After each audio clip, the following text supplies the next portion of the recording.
রাত 10টার পরে digital device of করে ফেলা উচিত। ঘুমের ওষুধ দীর্ঘদিন খেতে খেতে কিন্তু আসক্তি হয়ে যায়, বায়োলজিক্যাল ক্লকটা কিন্তু নষ্ট হয়ে যায়। ঘুমের সঠিক সময়টা ঠিক কয়টা থেকে কয়টা? রাতের যে প্রথম অংশটা সেটাকে আমরা বলি ডিপ স্লিপ। একটা সুস্থ মানুষের কতটুকু ঘুম দরকার? মিনিমাম 6 ঘন্টা ঘুমানো দরকার। সবাইকে স্বাগতম নিউজ 24 এর নিয়মিত আয়োজন হেলথ অ্যান্ড ফিটনেসে।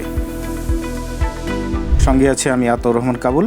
আজ আমাদের স্টুডিওতে উপস্থিত আছেন ডাক্তার মোহাম্মদ জিল্লুর রহমান খান রতন। প্রাপ্তবয়স্ক জনগোষ্ঠীর জি। শতকরা 16% যে কোনো ধরনের মানসিক রোগে আক্রান্ত। তার মানে কি আমরা বলতে পারি আমাদের টোটাল পপুলেশনের 16% মানসিক রোগে আক্রান্ত? ডিজিটাল ডিভাইস কিন্তু একটা বড় সমস্যা। অনেকে এমন কিছু চিন্তা করেন যেগুলো তারা নিজেরাও অযৌক্তিক মনে করেন, কিন্তু তারা থামাতে পারেন না।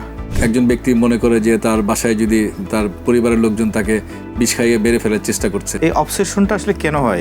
এই অবসেশন বা অযৌক্তিক চিন্তা কিভাবে মানসিক যন্ত্রণা তৈরি করে? ঠিক আল্লাহ আমাকে নিয়ে যাক, মরে গেলেই ভালো, এটাকে বলে প্যাসিভ উইশ অফ ডেথ। এই একবার দেরিতে ঘুমানো অভ্যাস হলে কিন্তু আর ঘুম আসতে চায় না। দাম্পত্য সম্পর্ক কিন্তু ব্যাপক ক্ষতি হচ্ছে।